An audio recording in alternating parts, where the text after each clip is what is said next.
Princess of Wales have rolled up their sleeves to give back to UK communities following King Charles's coronation. Joined by their children, it marked an important milestone for Prince Louis in particular. It was supposed to be just another normal school morning for Princess Catherine and her children. Like many mothers across the UK, she woke up early to start the day. The palace was still quiet when she got out of bed.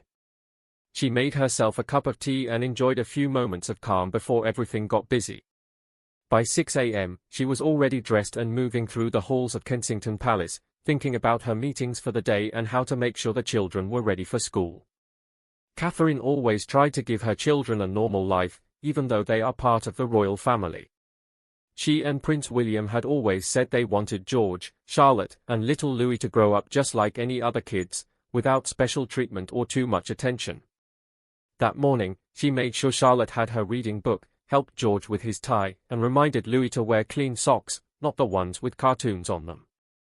Louis, who was full of energy as always, laughed and asked, "My shoes on the right feet, Mummy?"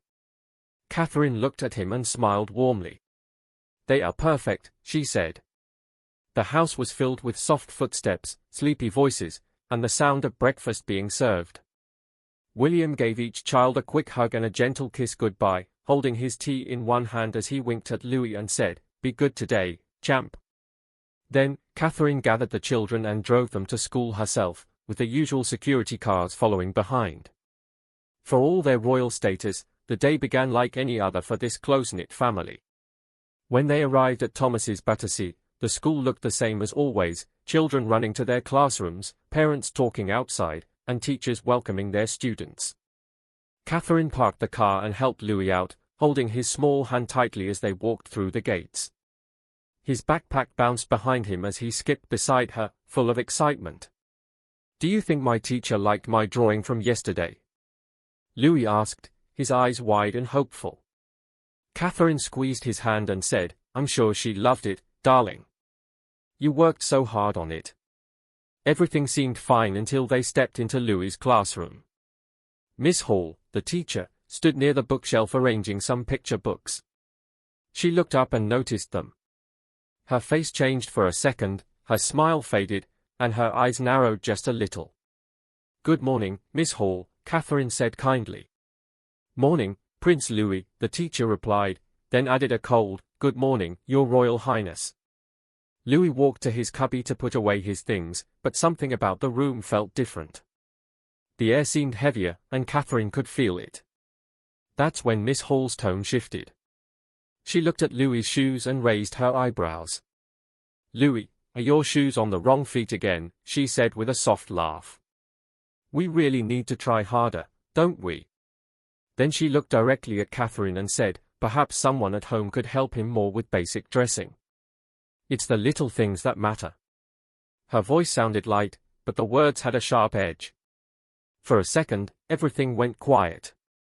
Some other parents nearby had heard it too, and they paused, unsure how to react. Catherine knelt beside Louis and quietly switched his shoes around, whispering to him, "You're doing just fine, sweetheart. Don't worry." But Miss Hall wasn't finished.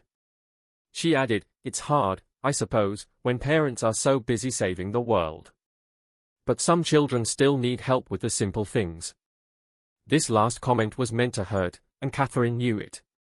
She stood up slowly, kept her smile, but her voice was calm and strong as she said, "Thank you for your concern, Miss Hall. I'll remember that." Just when everyone thought the moment was over, something completely unexpected happened. Little Prince Louis, standing there quietly beside his mother, looked up at Miss Hall with big eyes full of innocence and said something that shocked everyone in the room. His voice was small, but clear, "Mummy helps me every day. She's the best at tying shoes, and hearts." His words were so pure, so kind, and so full of love that even the adults didn't know how to respond. The teacher, Miss Hall, blinked and didn't say a word. A few parents who had been watching gasped softly. One mother smiled and looked at Catherine with admiration. Louis had no idea he had just turned the whole situation around. He wasn't trying to be clever or dramatic, he was just being honest, as only a child can be. Catherine's eyes glistened with emotion, but she held back her feelings and kissed her son's forehead. "I love you, darling," she whispered. Then she stood up, took one last look around the silent classroom, and walked away gracefully, her heels clicking softly on the floor. She didn't say another word. She didn't need to. The way she carried herself, the quiet strength, the dignity, the love between her and Louis, spoke louder than anything else could. Outside the classroom, parents whispered about what had just happened.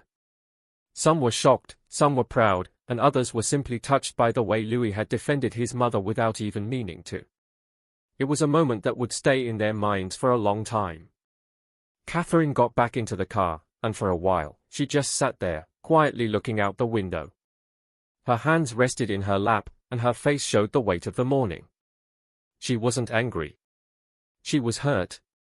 Not just for herself, but for her son, who had to witness something like that at such a young age. As the car began to move, the driver stayed silent, giving her space. Catherine reached for her phone and called her assistant. "Good morning," the assistant said. "Can you please confirm my morning schedule?" Catherine asked, her voice calm but distant. "You have a 10 o'clock meeting with the early years team at the Palace and a video call with the National Portrait Gallery at noon," the assistant replied. "Thank you. I'll be there shortly." The car continued through the streets of London until it reached Kensington Palace. Catherine stepped out, walking quickly through the palace halls. Staff nodded politely as she passed, but she was deep in thought. She went straight to her private study, sat down near the tall windows, and looked out into the gardens. Her fingers brushed against her notebook, but her mind wasn't on work.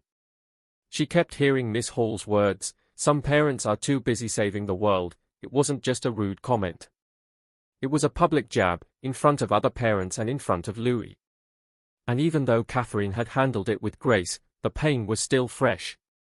She wondered if Louis understood what had really happened. Probably not. But she knew he had sensed something. She remembered the look in his eyes when the teacher spoke, the way he hugged her leg a little tighter. Children feel everything, even if they don't understand the full meaning. Just then, her phone rang again. It was William. "Hey, is everything all right?" he asked gently. Catherine told him everything, what Miss Hall had said, how she had handled it, and how Louis had responded. There was a pause on the other end. "That's completely out of line," William said firmly. "Do you want me to speak to the headmaster?" Catherine thought about it. She could make a complaint. She had every right to. But instead, she shook her head. "No," she said quietly. "Not yet." Catherine believed that actions speak louder than words. She didn't need to make a scene or demand punishment. What she wanted was something deeper, something lasting. That same afternoon, during her early years meeting, Catherine proposed a new idea, a gentle campaign focused on emotional intelligence and kindness in early education. She didn't name the teacher or mention what had happened. But her message was clear: children are always watching and listening, and the way adults speak and behave, especially in front of children, matters more than we often realize. She explained how emotional safety and kindness can shape a child's confidence, how simple words can either build them up or tear them down. Her team listened carefully, and some of them even sensed that this came from something personal. But no one asked. Out of respect, they simply supported her idea. Later that week, Catherine gave a speech at an education forum. Her words were calm, thoughtful, and full of meaning. She spoke about the need for compassion in schools, not just for students but also among staff and parents. She said, "Every child deserves to feel safe and loved at school. They should be lifted up, not made to feel small." The room gave her a standing ovation. No one needed to know the full story to understand the power behind her words. Meanwhile, the story of what happened in Louis's classroom began to quietly spread. A few parents had spoken about it with friends, and soon, even some news outlets picked it up. But the focus wasn't on the drama, it was on how Catherine handled it with class and how her son's innocent words had melted hearts. People everywhere praised her for staying calm, for not overreacting, and for using the moment to inspire positive change. Back at home, life continued as usual. Catherine helped the children with their homework, read bedtime stories, and made sure they were ready for the next day. But one evening, as she tucked Louis into bed, he asked, "Mummy, was the teacher mad at you?" Catherine looked at him gently and said, "No, sweetheart. Sometimes people say things that aren't very kind. But that's not about us, it's about them." Louis nodded slowly, thinking about her words. "Did I say the right thing?" he asked. Catherine smiled and brushed his hair back. "You said the perfect thing. You made Mummy very proud." She kissed him good night and sat with him until he fell asleep. That night, as she sat by her window, looking out at the stars, she felt a quiet peace. The day had started with pain, but it ended with strength. It reminded her of something she always believed: being kind is never a weakness. In fact, it's one of the greatest strengths a person can have. Catherine never spoke publicly about that moment at school. She didn't need to. Her actions, her speech, and the love she gave to her children said everything. And little Prince Louis, without even realizing it, showed the world that courage and kindness start young. His simple words, spoken from the heart, had left a lasting impact on everyone who heard them. A child's voice, a mother's strength, and a lesson in grace became a story that touched thousands. It reminded everyone that even in moments of quiet pain, dignity can shine, and love can speak louder than any insult. That one small moment in a school hallway had become something much bigger, a powerful example of grace, humility, and the unbreakable bond between a mother and her child. It was just a regular weekday morning when Catherine, the Princess of Wales, walked her young son Louis to school. The day started like any other. She helped him get ready, brushed his hair neatly, packed his bag, and gave him a warm hug before sending him off. As a mother, Catherine had always been deeply involved in her children's lives, despite her royal duties. She made time for school drop-offs, parent-teacher meetings, and bedtime stories. She believed that no matter how busy life became, her children deserved to feel safe and loved. That morning, after dropping Louis off, she returned to Kensington Palace and got ready for her early years meeting with education leaders and child development experts. On the outside, she seemed calm and focused. She nodded as people presented ideas and gave thoughtful feedback during the meeting. But inside, her mind kept drifting back to the schoolyard. Something had felt off. Louis had looked unsure when he waved goodbye. She couldn't shake the feeling. The morning went on. Just before noon, the meeting came to an end. Catherine stayed behind for a few minutes to read over some briefing notes. While flipping through pages, her phone vibrated. It was a message from Louis's teaching assistant. The message was simple: "Good morning, Your Royal Highness. Just letting you know Louis joined story time and shared his toy airplane with Freddie during break. He's been smiling all morning." Catherine smiled gently. Her little boy was always cheerful and kind. He loved sharing and playing with his friends. But even that sweet message didn't fully calm her heart. Something was still bothering her. That's when she remembered what Louis had told her just before going into school. He had mentioned something about his teacher, Miss Hall, saying something about his hair. At the time, Catherine thought it might be nothing serious, just a misunderstanding. But now, she was starting to think it might have been more than that. Later in the day, Catherine had another call scheduled, this time with the National Portrait Gallery team. She joined the video meeting, discussing exhibition schedules and future patron events. As always, she spoke clearly and confidently. No one would have guessed that her thoughts were elsewhere. Inside, she was still thinking about Louis. About what that comment might have been. Was it said in front of other students? Did it embarrass him? Children are sensitive. One small remark, especially from a teacher, can stay with them for days, even years. When the call ended, Catherine stood by the window, looking out at the palace gardens. Her hands were lightly trembling. She wanted to pick up her phone and call the school right then. But she hesitated. She wasn't just any mother. She was a royal. Making such a call could cause unwanted attention. The press could turn a private conversation into a national headline. She didn't want to make things worse for Louis or the school. So instead, she sat down for lunch. The food was delicious, but she hardly noticed the taste. Her thoughts were spinning. How should she handle this? Could she let it go? Would Louis be okay if she stayed silent?